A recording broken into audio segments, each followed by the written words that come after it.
This is the Tango Alpha Lima podcast. They call me crazy cause I'm facing all my giants. They try to scare me into thinking I can fight it. They tell me I should never even think of trying. But that's just me, I'm gonna live out in defiance.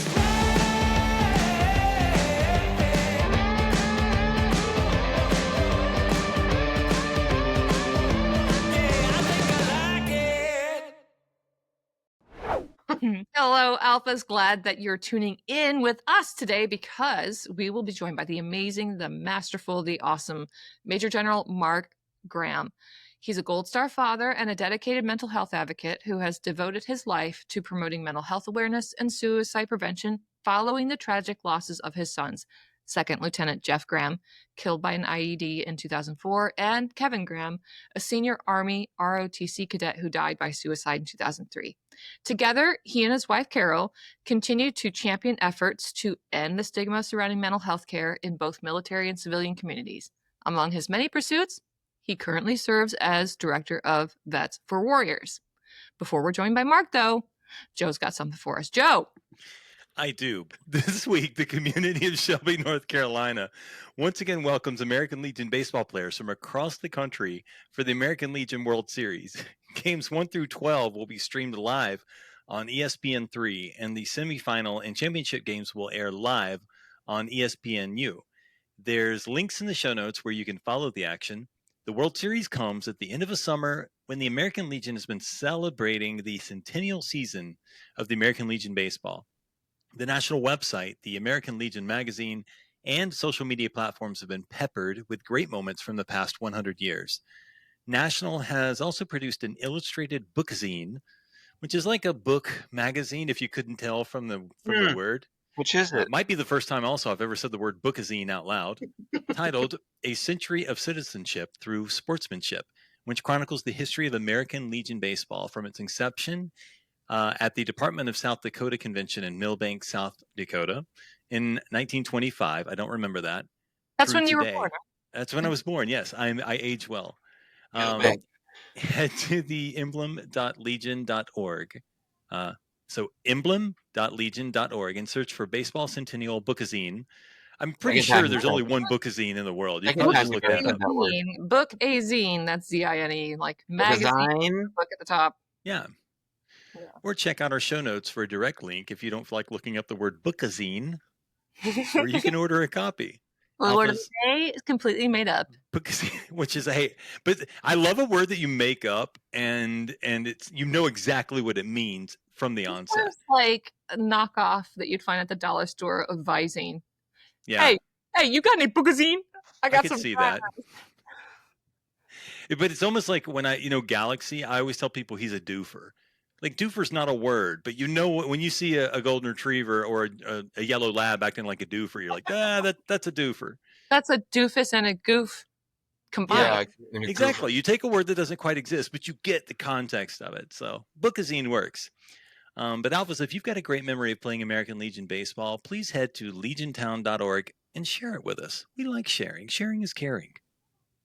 Okay, Alphas, please stick around and we'll be back with Mark Graham right after the break. Join me in the American Legion's year-long celebration of our nation's 250th birthday. We're celebrating America with USA 250 Challenge. What is the challenge? The USA 250 Challenge is built on three important features we know well: physical activity, mental wellness, and community service. Join the challenge today. Visit legion.org to learn more and register for $30. For your registration fee, you'll get to choose a commemorative t-shirt while supporting Veterans and Children Foundation. I look forward to celebrating this special birthday celebration with you.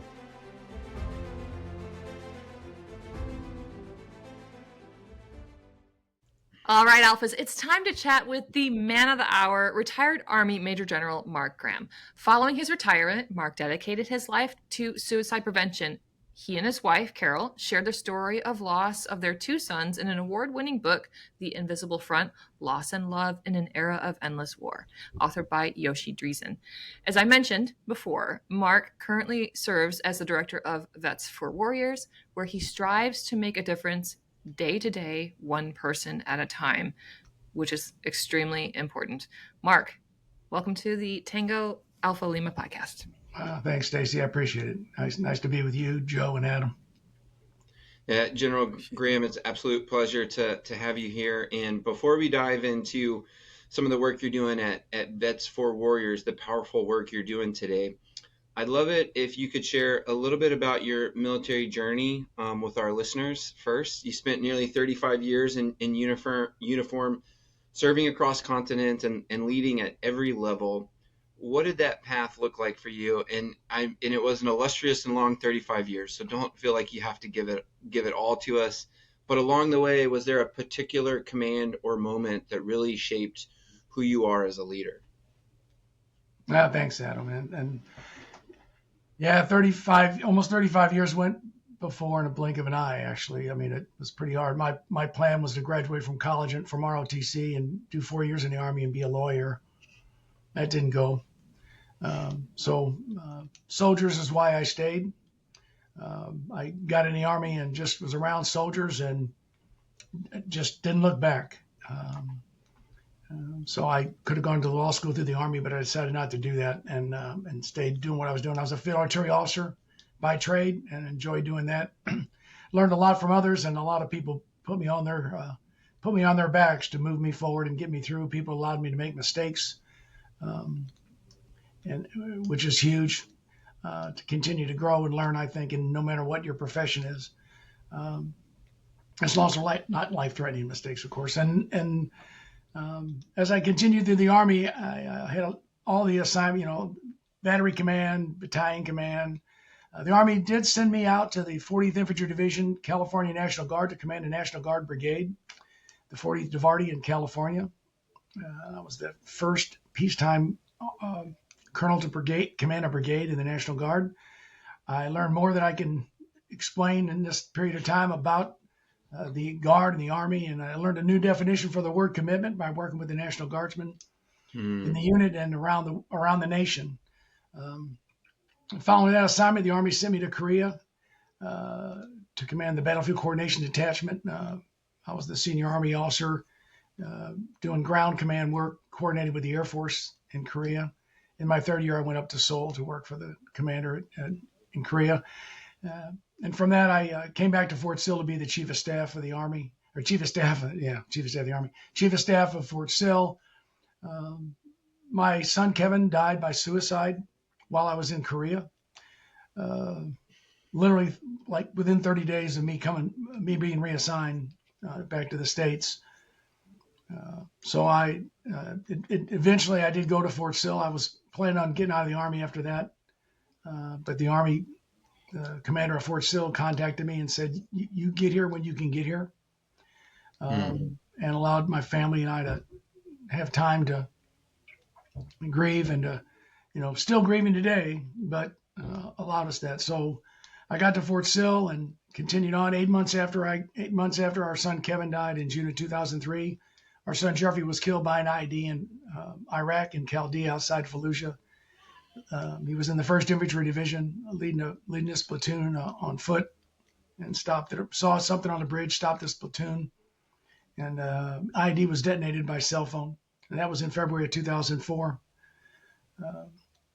So needless to say, we were trying to do something on suicide prevention with Kevin. Kevin was so smart, going to be an Army doctor, and was struggling with depression. Didn't want the Army to know he was on depression. We didn't realize. We knew he was sad. We didn't know you could die from being too sad. And so Kevin took his life, and so we wanted to do something to help other families so they didn't have to go through this, to know that this is a real illness. Depression's an illness. It's not just a sad feeling. And to get help and to make sure there was help available. And then when Jeffrey died, it amplified our ability to do that. And Jeffrey, last night we spoke to Jeffrey. He said there are a lot of Kevins out there. Please keep doing what you're doing to help others. So here I am. I want to thank all those in the audience for your service. For those of you who didn't serve, thank you for the support of those who did serve, military, families, and everyone. So after Fort Sill, I got selected to be a general officer. I then was assigned to Army North. And during my welcome ceremony, my commander called me over and said, "You're headed to New Orleans, to Louisiana first to support Hurricane Katrina." And once I arrived, I was put in charge of the evacuation, which was a unexpected assignment.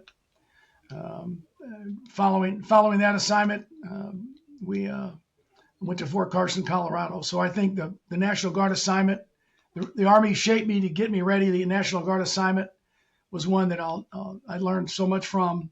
And I think because of that, I was able to work in Katrina with the Guard, the active Army, and all the civilian services and federal agencies. And then I think going to Colorado during that period of time in 2007 to 2009 at Fort Carson, when our Army was deployed to two combat zones at the same time. Many of our service members were dying by suicide, and veterans. Families were struggling with back-to-back deployments. That 2 years was a really challenging 2 years. I was also the commander of 1st Army Division West, where we ran mobilization stations for deploying service, National Guard and reserve units going to Iraq and Afghanistan. Following that, my Army career culminated with being the Forces Command G357. So going from being one of the places that had to send units to being the one who decided who went. So that's me in a nutshell. Following that, I spent a year speaking and working with a small nonprofit, veteran nonprofit, and then I took the position at Vets for Warriors in 2013. Planning on doing 5 years here, and I've been here almost 12. But I will tell you, probably by December, we will have supported a 1 millionth. We'll have our 1 millionth contact. We help 9,000 new individuals, over 9,000 new individuals a year, and it's different every year. We average helping 25 to 26. Right now, it's 29 a day. That have never reached out to us in 13 years. So for those in the audience who don't know, Vets for Warriors, Vets the number 4 Warriors, it's 855-838-8255.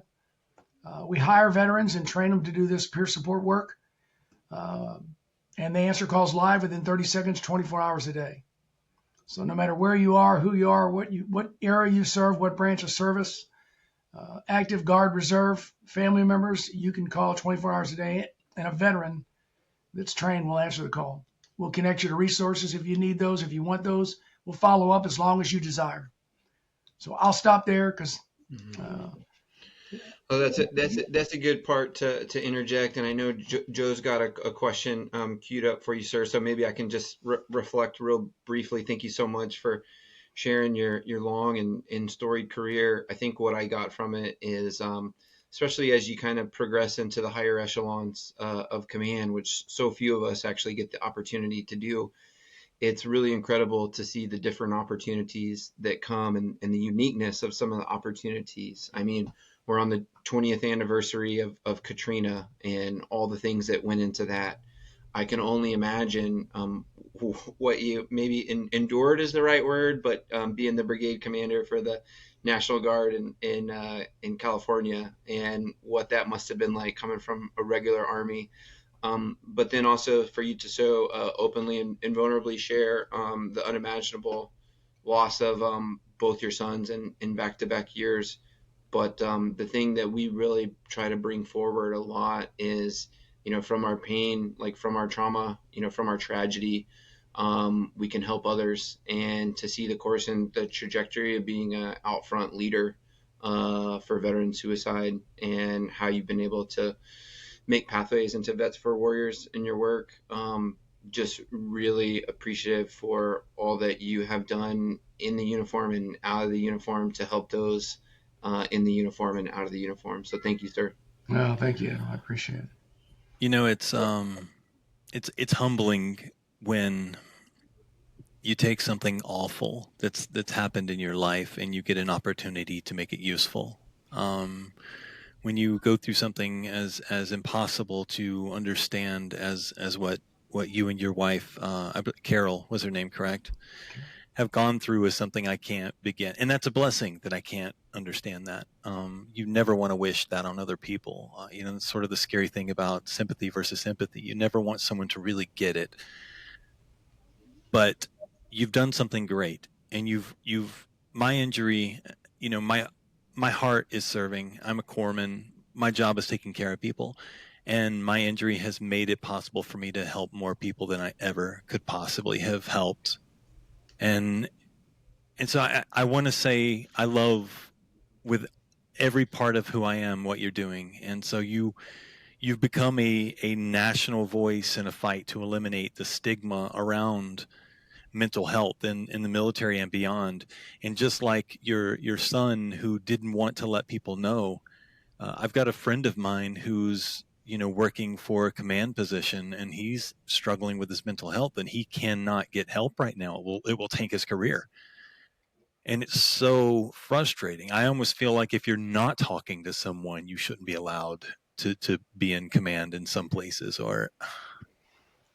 And if you've got something, feel free to interject, because I was just Joe, more. I will, thanks. And I would ask you to please tell your friend, call Vets for Warriors. I did not mention it's confidential, can be anonymous, because we really don't know your name when you contact us. Yeah. And Vets for Warriors peers can talk to him. We can connect him to resources outside of the military to get him support. Yeah. Active duty, we support active duty as well as veterans, and that's wonderful to hear. That's confidential. That's a real concern, is the stigma and people not wanting to come forward. Still today, have we made progress on the stigma? I think our nation has. Are we there? No, we're not. Certainly in many of the professions, military, law enforcement, a lot of professions are struggling. I did want to mention that our daughter, and we have a wonderful daughter, Melanie. She's the youngest. So she's lost both her brothers. So you can, none of us can imagine her road, but oftentimes siblings sometimes get kind of lost in the mix. Yeah. You think about the parents and maybe the grandparent, but the siblings kind of get lost. Melanie is now, she continued to move forward. It took her a long time. She continued to work forward. She's became an RN. Now she's a nurse practitioner. She's married to a wonderful human being. So Melanie and Joe Quinn. Joe's a West Point graduate, also deployed twice. Joe was my aide de camp. And my wife introduced them. I was going to ask, what was their meet cute? I think you might have had something to do with that. My wife introduced them, and they have 3 beautiful children. Oh, wow. In New York City, and Melanie's a nurse practitioner now at New York Presbyterian. Do you make them call you sir? I'm just joking. Joe has a hard time still calling me Mark, though. Joe, I bet she's called the general in their house. Yeah. And I will tell you, it's not my story to tell, but Joe lost his brother Jimmy in the World Trade Center in 9/11. Oh my goodness! And as he was starting a senior at West Point, so Joe and Melanie have a real connection, and they had a real connection right away through loss and grief. And they're wonderful. They're wonderful parents and humans, and they do so much to help other people every day. I think you're exactly right. I think there has been improvement. I think that we're seeing a shift in culture where it's not weird for me to see Adam or Stacy having a rough day and be like, "Are you okay?" and mean it and be willing to have that conversation. I think that we are seeing improvement. I think that culture as a whole is getting a little more open. And I think just like with any therapy, when you first open up those wounds, it can feel a little raw. So I think that's one reason why sometimes it feels a little more volatile. But I think that I think for the most part, we're circling back around to looking out for each other again. But there's organizations out there that do incredible stuff. There's a gaming nonprofit that I'm a part of called Regiment. And they do things like build computers for American Legions and get people playing games together and stuff. And it's just people jump together and talk. Like I mentioned, I serve with America's Vet Dogs. There's a shift in culture towards looking out for one another, and it's more open than it ever was. So it's no longer the elephant in the room. It's the cat that's out of the bag. And I want to know the origin of that saying, the cat's out of the bag. But But so many people are working hard to make a difference, just like what you're doing. What are some of the biggest hurdles that you think we're still facing now that we're in a part where we can have a conversation, where we can admit that this stuff is happening, where we are seeing police and military members actually ask for help, and partially because of people like you doing what you're doing? What kind of hurdles do you think we're still facing, and what gives you hope that the culture is changing? Because you mentioned that it was changing, so I'm curious what your view on that is. I think it's changing because people are reaching out. I mean, when we help over 9,000 new individuals a year. That doesn't count those that we continue to support.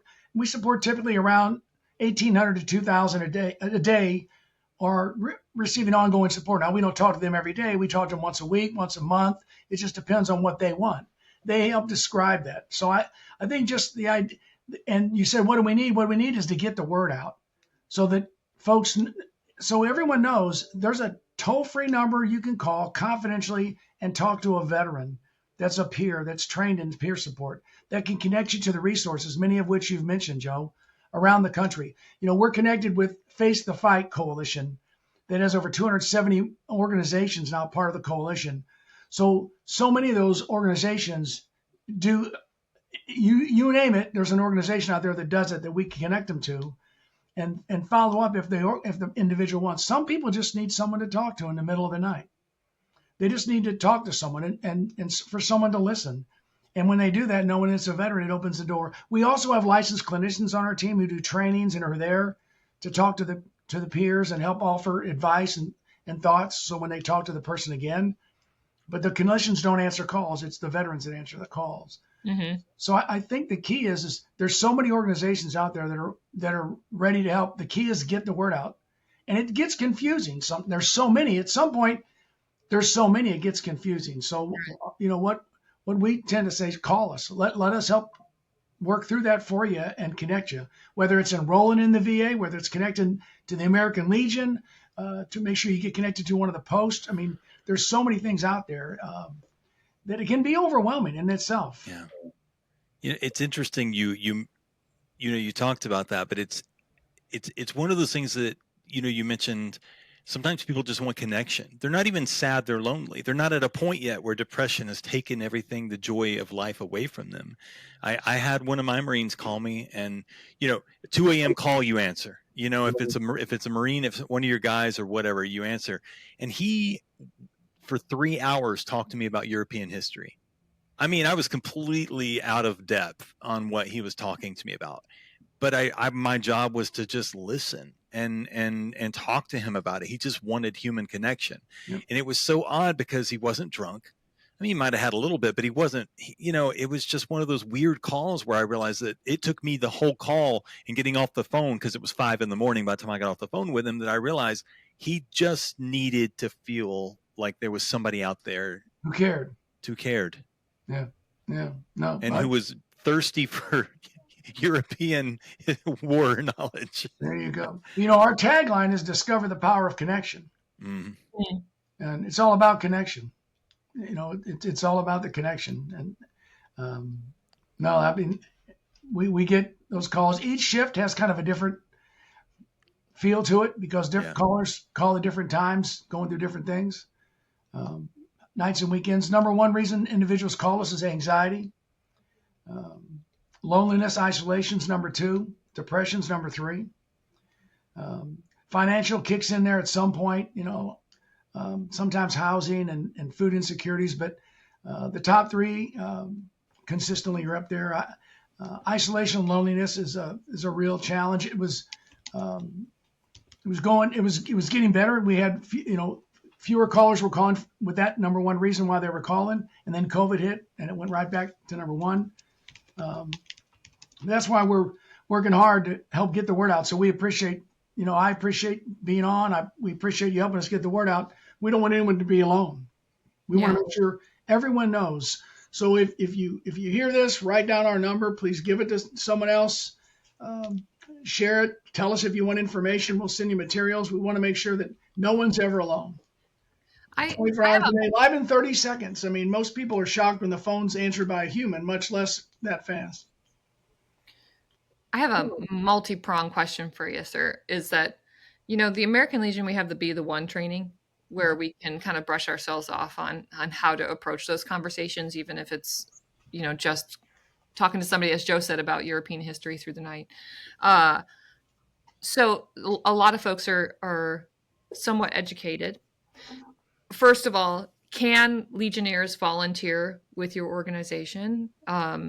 We just started the America 250 challenge, which includes volunteer hours. So outside of me being a Legion volunteer, we want to volunteer with you. How can they do that? What kind of training is required? What does that scope look like? What kind of commitment is it? And how can we help? Great. Thanks, Stacy. Yeah, I love the America 250 too. That's great. We have a program we started called the Ambassador Program. It's on our website on the front on the homepage. You can click on that. You can fill out a form to be an ambassador. It's a volunteer role. There's kind of three types of ambassadors we have. Some ambassadors go to events. So when you become an ambassador, you have to do a pretty brief criminal background check. And once you do that, then you become an ambassador for us. We give you access to an ambassador portal on our website, which only ambassadors can get to, where we post different things in there, wireframes they can use if you want to do social media posts with anything. So some ambassadors go to events or meetings and they just talk about Vets for Warriors. They're not providing peer support. They're just informing about the organization.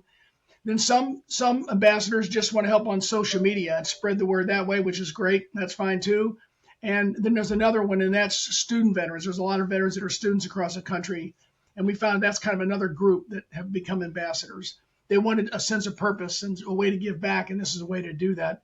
There's no minimum requirement or anything. It's whatever you want to do. We thank you for doing whatever you want. We have a training guide that's getting ready to be published and come out. And somebody will reach out to you and talk to you when you apply to follow up. So that'd be a great way to do it. And our goal is to help get ambassadors. We've got them right now all over the place. We want more because that's how we get the word out. And whether they go to events or meetings, we'll send them a Vets for Warriors shirt and give them some swag they can hand out. Or if they do, go to social media, just take a picture of a Vets for Warriors shirt and spread the word that way. I mean, whatever you can do. As little or as much as someone wants to do is great. We just appreciate it. Right. So that's Vets for Warriors. That's the number 4 warriors.com. That's the number 4 warriors.com. Right. Okay. Well, sir, honing in on what you said, that it's really kind of all about connection. And there's something that you guys have identified about peer-to-peer connection, especially veteran to veteran, being so powerful, maybe even in some cases more so than traditional clinical care. I guess looking at that, what is the process, or how does it work when somebody kind of calls? I guess the person on the other end of the line is kind of trained up and ready to meet them where they're at, and then I guess probably listen first, and then be able to provide different pathways for support and recommendation. So what could a listener who may be thinking about calling or sharing with somebody who they maybe know is struggling, what would kind of expectation management be? Yeah, great question, Adam. Thanks. So when you call, it's pretty amazing how fast the peer and the caller make a connection. The peers are great at doing that quickly. They find common ground fast. And then they'll ask some questions, why, what's going on? Why are you calling? We fill a gap between individuals and clinicians. Most veterans we find, or nor active duty, they typically don't want to talk directly to a clinician at first. They want to talk to someone else first. So they're willing. Our clinicians continue to be amazed at how much individuals tell a peer in one phone call. They said they wouldn't do that with a clinician. And I said, well, that's because a clinician can't talk to them the way a veteran can talk to them. And they get it, and they've served, and they, and that works. So you call, the peer starts talking to you and asks questions. They'll listen. They'll have a conversation with you. And then they'll look and, hey, do you need, is there some resources, or they'll say, it sounds like, getting you some mental health care might work. Is that something you're okay with? And they'll work. Yeah, that sounds good. Okay, well, let me give you a couple of resources. Do you want to reach out now to them? You want us to send those to you? How do you want to do that? And we take the veterans' lead because we want the veteran to know they're still in control. They're still the one in charge of themselves, and we're here to help support them, whether it's to enroll in something or just to send them some information. And then we'll ask them, hey, can we follow up with you? I'd like to follow up. When's a good time for you, Adam? You'll say, Tuesdays at 4. Okay, well then, I can give you a call back Tuesdays at 4, or I'm not on shift then, but we'll have a connect. And once a peer connects with you, they stay with you as long as you want. And you tell us when you don't need any more callbacks. And we say, great. Remember, 24/7, you can always call us. And we have a lot of individuals who've called us, and they said, I don't need any more callbacks. And then they've called back, 6 months, a year later, because life happens and things change and circumstances change. And, and people go through and I often tell, everyone's going through something, whether it's you personally or a family member, a loved one, a friend, a comrade, somebody you've worked with or served with. And so we want to make sure we're there for all of them. So, that the experience goes, and it just depends on how long. Sometimes we get a phone call. We had a veteran call us one night, 2:00 in the morning, and he talked to one of our peers. She answered the call. She was an Iraqi combat veteran, and he was a Vietnam era veteran. So you would think, well, how's that going to go? They talked for 20 minutes. She said, I'd like to give you a call back. When's a good time for you? He goes, somebody handed me this card one day and said, if I ever needed to talk to another veteran, call this number, and they'd answer live. And he goes, I'm having a bad night, and I thought I'd just try, and you picked up the phone. He goes, I'm doing better. I'll call back if I need to. I don't know if he's ever called back, but that's what he needed that night. Well, one of the things, just kind of on the infrastructure side of the operation that you guys have been working on for over the past 10 years, building this thing out, and all the advancements in technology, how has that kind of worked into being able to support the intake of calls? And do you have, it's kind of like frontline, the veteran's going to open up to another veteran as opposed to a clinician. That's just the way that it's going to be. Is there anything to be able to kind of like case manage that veteran over time? So even if they go to somebody else, but then face the fight, get another intervention, and they come back, that you're able to kind of track some progress over time? Yeah, we're okay at that. We're not great at that. But we do have a CRM. We do have a system where we track information. We keep collecting information. Again, it's confidential, HIPAA compliant and everything. We collect the information and track so we know, when we dock. So the idea is that the veteran doesn't have to keep telling their story over again. If they call back, 3 days later and a different peer answers the call, the peer will see their phone number. It'll pop up and they'll be able to see, I see you talk to Joe last time you called in. Did you get to that appointment? Were they helpful? Were they able to help you? And they can continue the conversation. Or I connected you to this resource, whether it's a face-to-fight coalition member or somewhere else. Did that work? Now, what they do with that organization, we don't capture. Unless the caller tells us that, unless the veteran tells us how that went, because that too is likely confidential. So, but we just keep the connection going.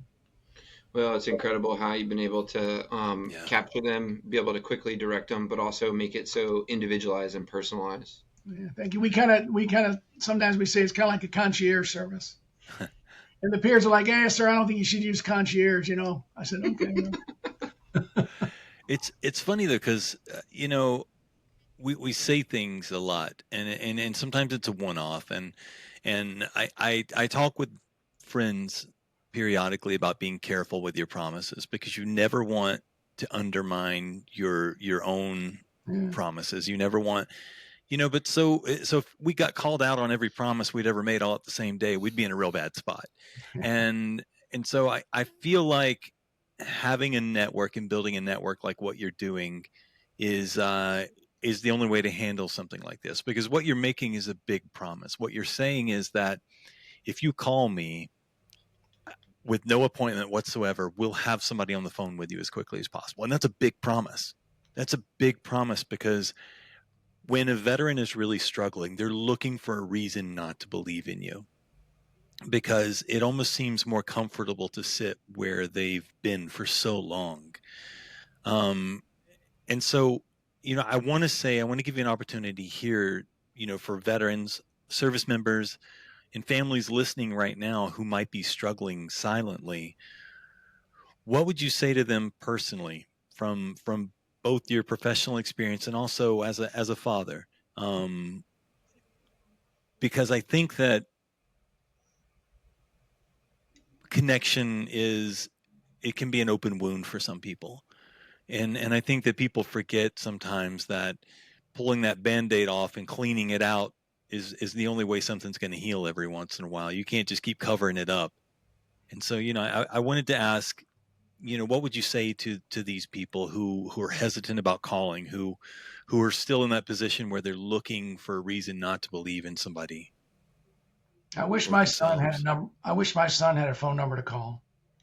I wish Kevin had a number he could have called in the middle of the night to talk to someone, because I think there's a decent chance if he had, he might be alive today. One phone call, I think, can make a difference.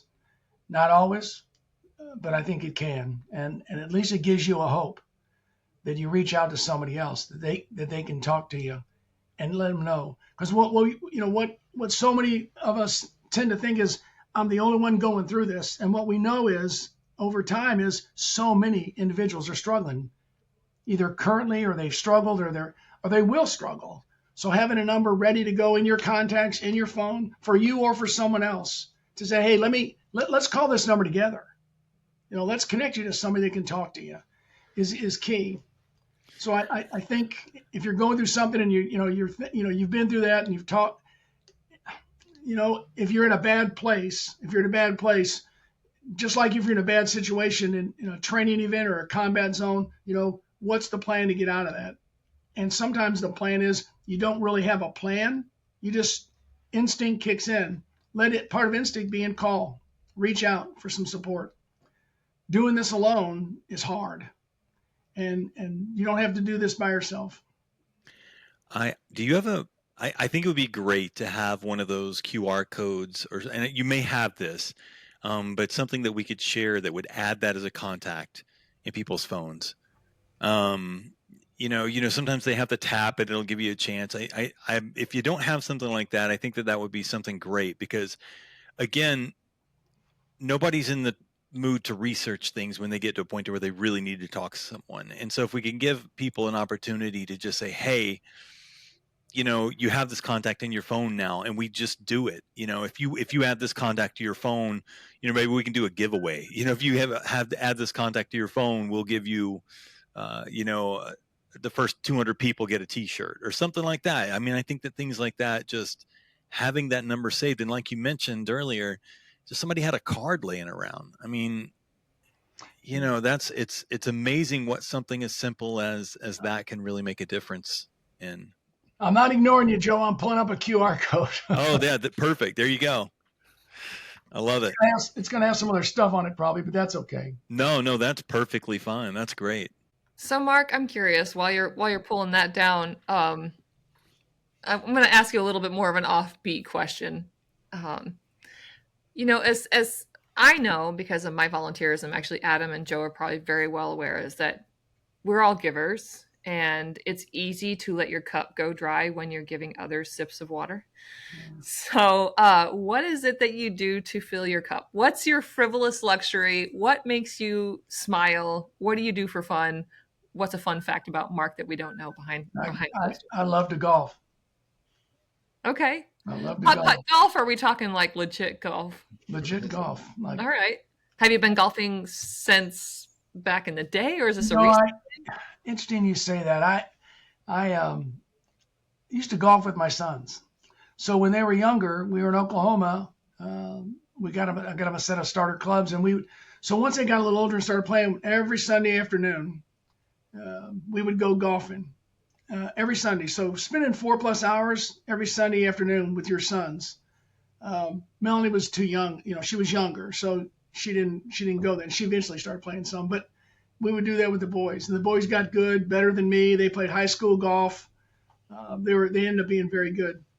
So I didn't golf when Kevin died. I stopped golfing, and I didn't golf for a long time. And my daughter Melanie is the one who finally got me golfing again. She finally said, "Dad, you love to golf with the boys. why don't you start golfing again? So for Christmas, it seems like every year now she'll get me something, but there's always a box of golf balls. So, and she used to put my name on them. And I said, no, maybe not do that, because when I lose them, people find them and they give me a hard time. Like, hey, Mark, I found this in the woods. Oh, yeah. Mark, I saw you shank this ball into the woods. I think it belongs to you. There's no denying it. 3 of your brand new golf balls. Thanks very much. It's got your monogrammed golf ball emblem. We always find Sitting in somebody's living room beside a broken window. Yeah, exactly. But, a friend, she's married to my wife's sister. We had a photo of our boys. I don't know, some friend merged the 2 photos into one. You might have seen it some places. And a friend of ours took that photo and he had it put onto a plastic placard that's, with a thing on it that hangs on my golf bag. So whenever I never play golf alone. Even when I go out and there's nobody else out there, it's the boys and I are playing golf. So that's my place where I go. Well, General Graham, that's really beautiful. Thank you for sharing that with us, and we really appreciate the time with you today. Alphas, be sure to check out vetsforwarriors.com to learn more about their incredible mission. While there, don't forget to click on the social links and follow them on your preferred platforms and save their number. We'll have the website and social media link in our show notes. Before you sign off, sir, is there anything else you want to share with our listeners that we didn't get a chance to discuss? Okay, thank you. And Adam, thanks again for that. And thanks, Joe and Stacy, for doing this, and Holly for setting all this up. And for all your listeners, thank you for being a part of the American Legion. Great organization, doing wonderful things. And Vets for Warriors is very excited to work together side by side to partner to make a difference in lives, to get folks through what they're going through, but to thrive. And to really thrive and to have hope again, and to really look forward to things again, and to make a difference. So if you're wondering about calling, you got to start at some point. Reach out and call and get back on the road to being the best of you can be. Well, brother, it means the world having you here. Your time is very valuable to us, and we appreciate everything that you've shared with us, and your service as well. I know it's always awkward to hear, but as veterans, we always make sure and prop each other up. So thank you so much for visiting us today. And Alphas, please stick around for some scuttlebutt after the break. I struggled for years with PTSD, addiction. It took just another veteran, honestly. I know that I wish when I was going through it and I was in my phase, I wish I had another veteran on the other end of the line.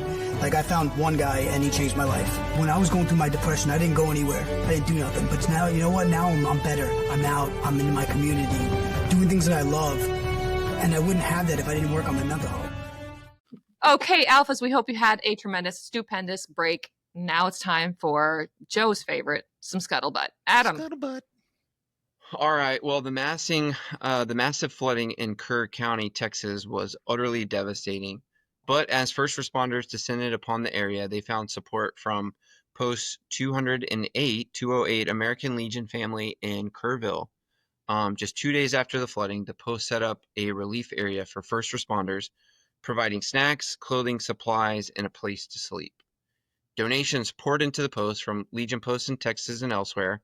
Items also have been made available to members of the community impacted by the flood. The effort started with Auxiliary Unit 208 Treasurer Secretary Lisa Valdez learned that VFW Post 1480 had been flooded and didn't know when it would be able to reopen. She reached out to Post 208 Commander Robert Garcia, and by the next morning, a Legion family-led cleanup crew arrived at the VFW Post, and that set the wheels in motion. People in town started posting on social media what they needed, Valdez said. I said, why don't we open our bingo hall and we'll start taking donations?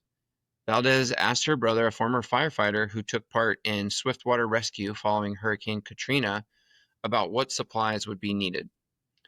We put out a list, Valdez said, and they just started sending trucks from Missouri and Florida and everywhere. Wow. We just started stacking donations in a spot where first responders can come and basically shop for free. Valdez said the outpouring of donations and support from other American Legion posts has left her humbled by the outreach and their love.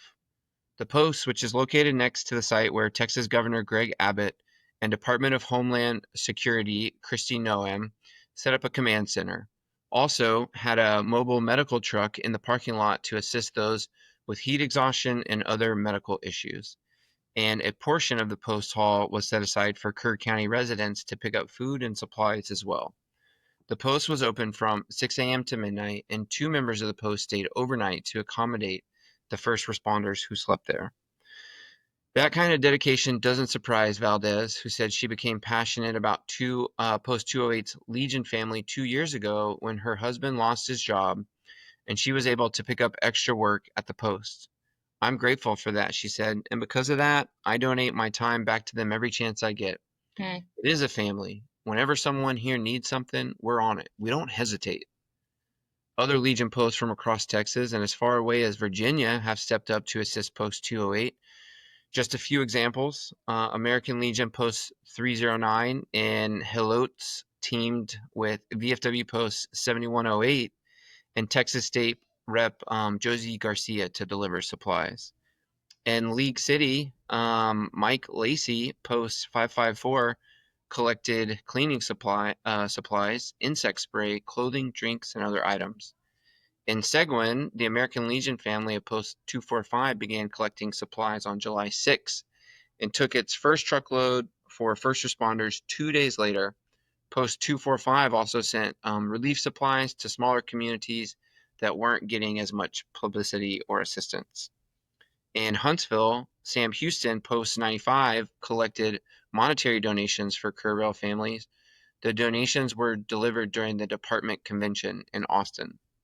In Harlingen, American Legion Post 205 made a call for items that included blankets, non-perishable food, toiletries, bottled water, cleaning supplies, and baby food.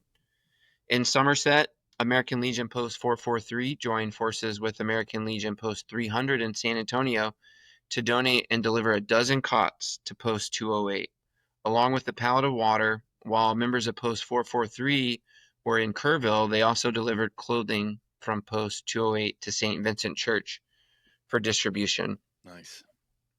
In Converse, William and Randolph made a call out for donations to cots and socks for first responders providing relief efforts. In San Antonio, Post 592 donated and delivered 25 cots for Post 208 members and the first responders who were sleeping on the floor of the post during the first nights after rescue and recovery began. Also in San Antonio, John F. Kennedy, Post 485, teamed with other entities to collect non-perishable food for Kerrville. In Virginia, Department historian David Wallace put out a call for donations on the Department of Virginia's Facebook page, asking for donations of gift cards and checks. In Florida, the American Legion family of Post 83 and McElhenney organized a donation drive to collect water, baby food, diapers, pet food, and clothing. And finally, in Colorado, Disgruntled Vets, an online community founded by Colorado Springs American Legion Post 5 member Ryan Himhauser, teamed with the nonprofit 22 Until None to create an Amazon wish list for people to purchase much-needed items for those on the ground in Kerrville. Himhauser connected with Grunt Style Foundation. Shout out to Grunt Style, who is a VMHLC coalition member. Tim Jensen's been on the podcast as well. Who connected them? MCon too. Yeah, who connected them to Post 208, where they sent 1,500 packages of relief supplies and more than $40,000 in donations. Well done. As a Legionnaire, I've seen what happens when veterans come together for a cause bigger than ourselves, said Himhauser. I've witnessed the power of long-term support, and I'm proud we could stand with Post 208 when it mattered most. This is what the American Legion family does best. A reminder that Legionnaires and posts in Texas impacted by the flooding are eligible for National Emergency Fund grants. We'll have that link in our show notes where you can apply. What do you guys think about the outpouring within Texas and outside the state's borders for this just terrible natural disaster tragedy just struck the heart of Texas? It doesn't surprise me. I've got a hot take on this, actually. It's so frustrating, and I'm not. Of course, the American Legion is incredible, but why is it always us? Why is it? I feel like the government leans on us to do what they should be doing, and we do it, and we step up, and we love being, you know, a part of that outpouring of support. And we would do it even if the government was more involved. But it seems like if it wasn't for these posts, people would have died, which is crazy. Isn't FEMA being downsized? I don't know. There's just so much. I mean, you know, even with funding, it always seems like it comes down to organizational issues. And I don't know if red, you know, anytime something is first developed, it seems like it runs fairly smoothly. And then red tape gets added in, bureaucracy gets added in, and it's no longer a person with a vision running and heading something. It's a council. It's Well, I think it's also in our nature. I mean, I think that we just have a crisis response gene that's almost cultivated over time. Yeah. I also think, you know, the post infrastructure and the geographic locations of, you know, it's not unreasonable to think that if a large enough disaster hits somewhere, a post is going to be affected and kind of ground zero. And then there's going to be, you know, concentric circles of immediacy who, you know, they're in the district, you know, they're in the state, they're in the region. So they're going to want to support. But then, you know, I just think, so I mean, you make a great point, Joe, but just kind of clicking down into the response effort of the veterans. Maybe it's just because we're optimized, because we have the network infrastructure, and because we have that desire to stand up when things aren't going well. You know, it's kind of that big mission feel of save lives, you know, defend freedom, support the country. And you know, and natural, you know. I agree with you. And like what Holly just dropped in the chat, Legionnaires don't wait to be told. In fact, in some ways, we're waiting for this. We're waiting for an opportunity to step up and be a positive force. And so, you know, I of course don't want to make it sound like anyone's doing anything reluctantly. I think that it feels so good to help your neighbor. And so the Legion is just made for that. I mean, the military service, a lot of times people forget because we talk about valor a lot, but it is service. It is what it is. We've all done things that were humbling to care for the people that we love, that we've served with. And so it comes down to being able to, you know, pull in grunt style. You know, that's another like BSO type organization to be able to work with government officials, first responders. So it's like Legionnaires, it's veterans, but it's also, you know, cross organizational work and support too, being willing to work across boundaries to get what's done. And that's really special too. Well, I think the other thing is, I'm sure that the Legion wasn't the only institution to respond, but we're probably the only folks who think on a broader scale. You know, churches and synagogues, they're more looking at their, you know, supporting their congregation, where we're looked at supporting fellow Americans and what that means in a broader sense. And as Adam, you know, eloquently put it, we're in a much more service-minded position, and sort of like, don't wait for permission, just go out there and get it done. You know, ask for forgiveness if it's wrong. Which, to my knowledge, helping other people, you can never go wrong. Well, it's absolutely remarkable to hear, and I know that was a little bit of a long one, but it's we needed to take the time to recognize all those posts that contributed in all the wonderful things that just almost reactionary into an organized operation to be able to make an impact, to provide urgent, timely, relevant resources and needs. And it's just everybody working together, and those really beautiful for something, you know, so devastating. So thank you so much to everybody to help support that. And if you want to hear more about making an impact, I got something great. So there I was. No. So a needle pulling thread. Yes, unfortunate. No. So there was a World War II pilot who crash landed into a field hosting a Nazi soccer match. What I'm talking about. Did he get the red card? I don't know.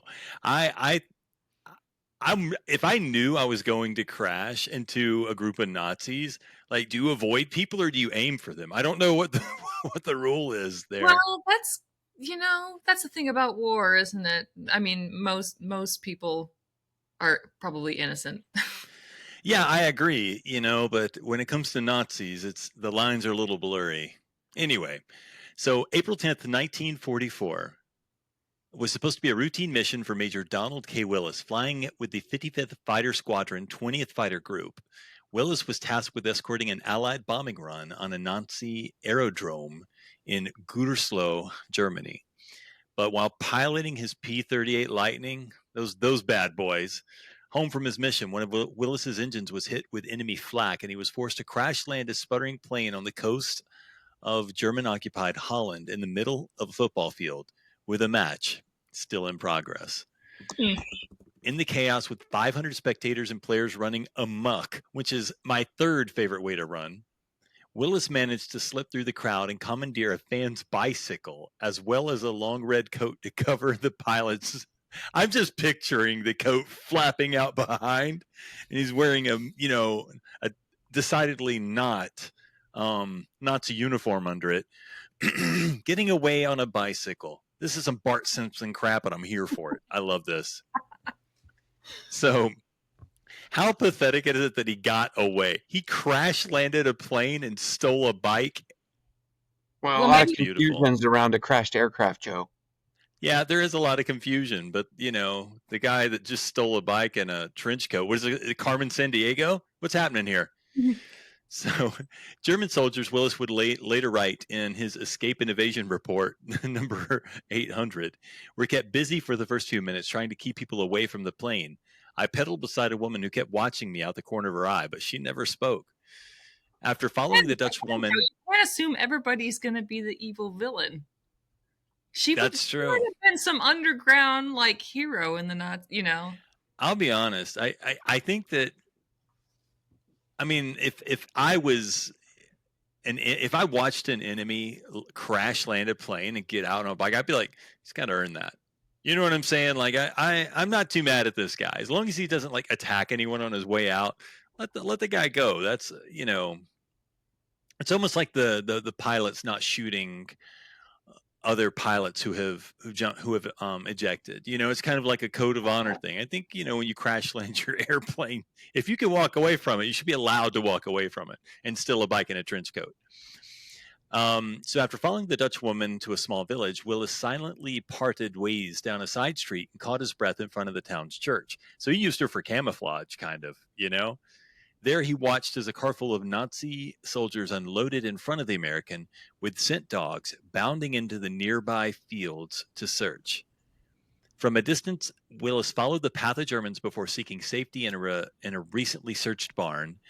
Unfortunately, the owner, a woman toting a baby on her hip, shooed out the American almost immediately, but promised she would not alert the Germans. That's baller. It's like, I don't want to get killed, me and my baby, but you got to get out of here. You ain't got to go home, in the famous words of R. Kelly, but you got to get out of here.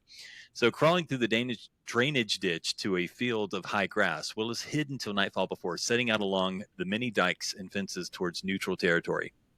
And for days, that's what he did, dodging German soldiers, and once guided by a young Dutch boy. I think there's a song about that or a poem or something. I think it's a paint company.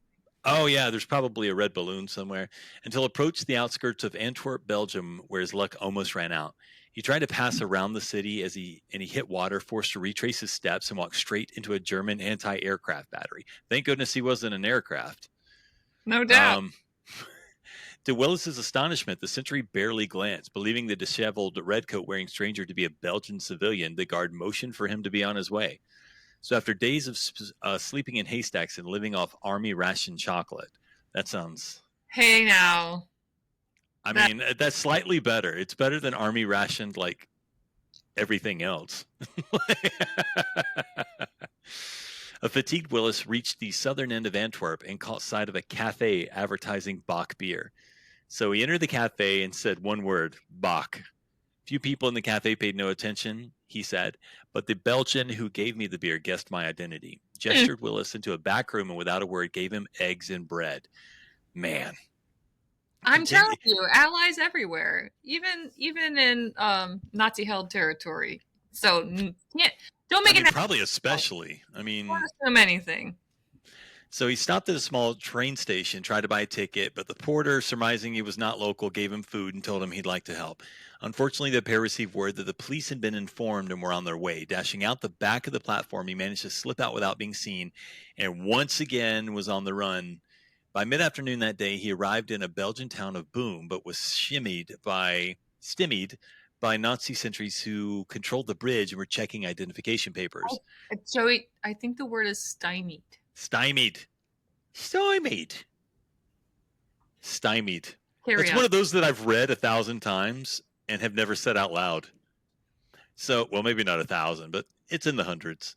So after watching the bridge for an entire 24 hours, the opportunity came when two women stopped to talk to the guards. Distraction. Yes. Go, pretty girls. So he made it across the bridge. The men glanced at him, but he was able to get through. But Was he upon still reaching on the the bike at this point? oh no, the bike's long gone because he's been in and out of water and stuff. But he made it across. But on the other side, he discovered the laborers to whom he had attached himself were being guarded by an armed Nazi. So in a bizarre stroke of luck, one of 300 that this gentleman has already experienced, a man peddling ice cream provided the distraction he needed. And as they converged on the cellar, he managed to slip off while the guard had his back turned. These Germans are slipping. I mean, this guy has walked through everywhere, and I'm here for it. I love when you read these stories, because it's like sometimes it just takes guts to outsmart people. But that afternoon, he made another attempt to purchase a beer. As he left the cafe, he was approached by a man who offered to arrange for his travel to Brussels and guide him into Spain. And on June 5th, 1944, and when did this start? This was from 19. April 10th to 26 days of being on the run. This is really niggling at me a little in my history brain. But wasn't Spain in their own turmoil during World War II? Like, weren't they sort of they were having not so awesome times as well, right? Yeah, and by the way, a month and a half. Sorry, because it was April to Done June. doing the math? In the time it took me to say 3 sentences, you finally did the math? I figured it out as you were talking, but I didn't want to interrupt because I didn't want to steal your voice. Oh, I see. Well, I wanted you to have representation in this moment, right. talking about all your knowledge of Spain. I don't know, but I don't either. I can't argue with you. But he was reunited with his squadron. Yeah, I know that word too, squadron.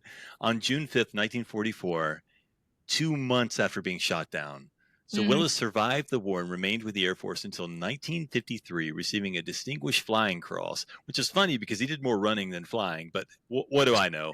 Hey, touche. And an Air Medal with an oak leaf cluster and a World War II Victory Medal. That's pretty crazy. That's pretty harrowing. And for all those descendants of those brave Dutch, Belgians, and Germans who either turned a blind eye or helped him through, thanks. Mm-hmm. But that takes a lot of bravery to stand in the face of it, even if you're not wearing a uniform or a gun or a knife, Exactly. But we'll have links for that in the show notes. But I kind of want to read the book now. Yeah. Like he wrote a book. Is there a book? There's an after action report. I want to read the after action report. Yes. I wonder how dry it is, though. Like, was it so clinical? Because, in the 1940s, they were pretty bare bones. How do you say I escaped Germans 20 times dry, though? I mean, there's got to be some little funnies in there, but what do I know? Okay, I got something for you guys. Adam, do you have a personal computer? How many personal computers do you have in your house? Just a baker's dozen. Okay. How many are functioning right now? I'm just kidding. Does each of your children have their own laptop? No. Okay. What about you, Joe? Probably 10. Yeah, quite a few, right? Yeah. I mean, laptops and everything. Yeah, probably 10. Desktops, anything. You Personal have 10 computer. laptops? How many do you compute on at any given time? Probably 5 or 6. But, like my daughter has like one with a cracked screen that if I wanted to spend $200, I could get fixed. And, there's a few that work that have got stuff signed in on. You know how it is. They're a little older, but they'll work if you need them to. Hmm. Do you And remember? then I have mine that I use just for writing because that way I don't get Yeah. it mixed Do up. you remember a time when you didn't have a computer? I do. I think our generation has all, like, we've experienced it all. I talk about the bus stop. Like, I tell them, imagine sitting at a bus stop waiting on your school bus for 30 minutes with nothing to do. Yes.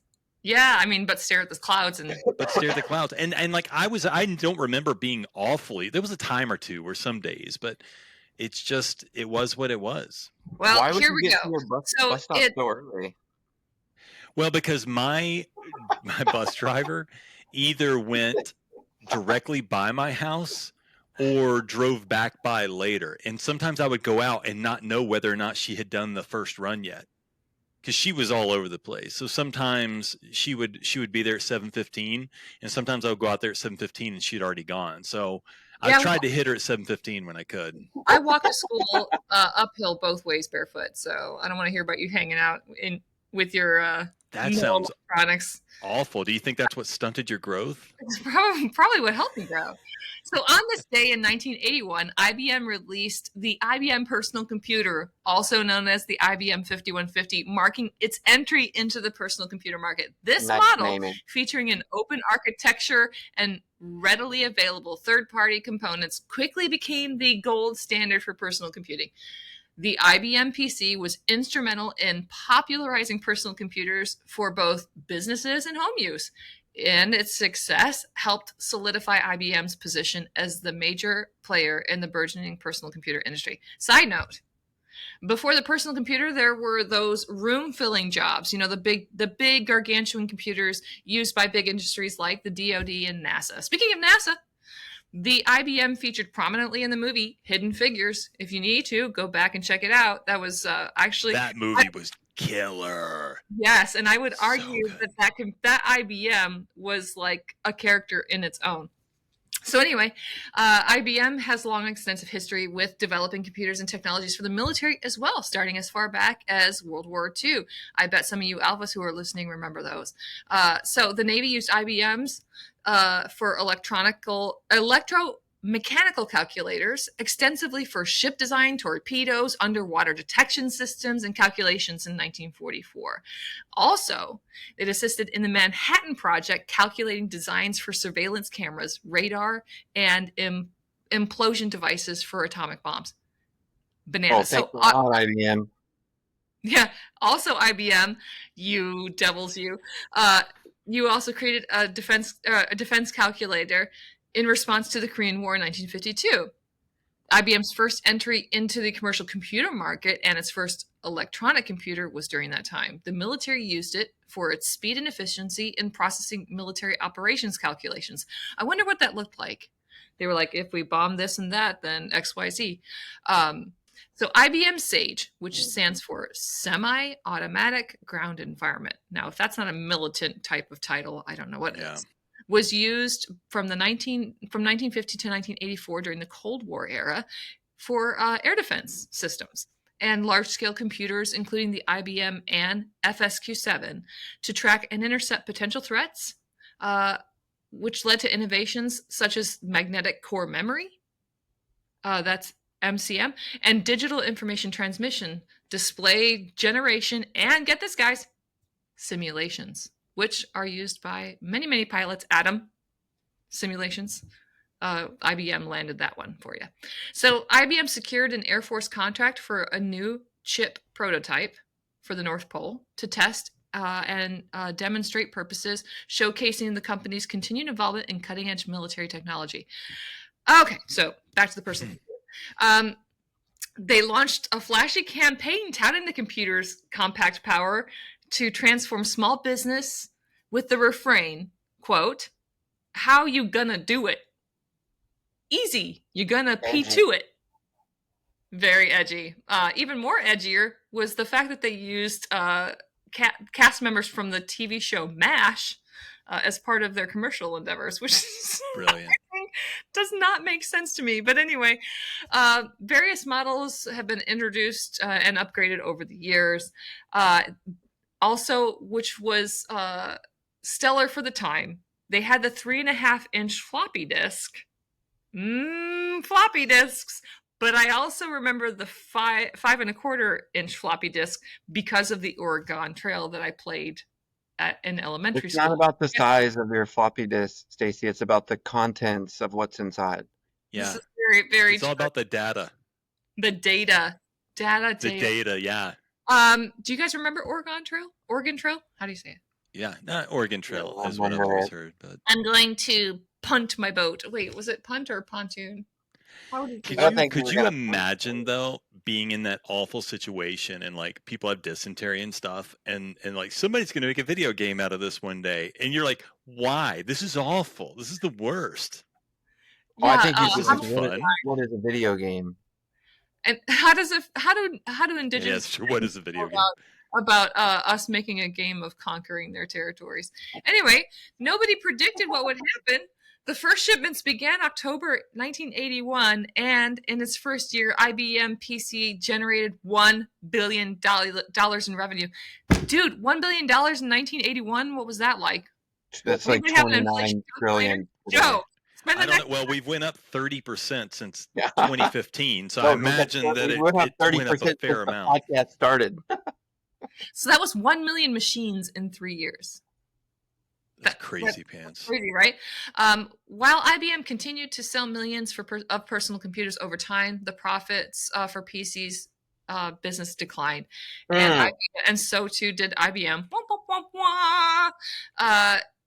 In fact, it soldiered on until 2002 when a new CEO took over, realized that the downturn was not going the right way. It was sold off for, can you guys guess? Don't look. Can you guys guess how much it was sold for? Already looked. Ah, dang. Well, it was sold for $1.75 billion. Strangely, what they made that for those first 3 years. Anyway, fellas, do you remember the IBM dot matrix printer?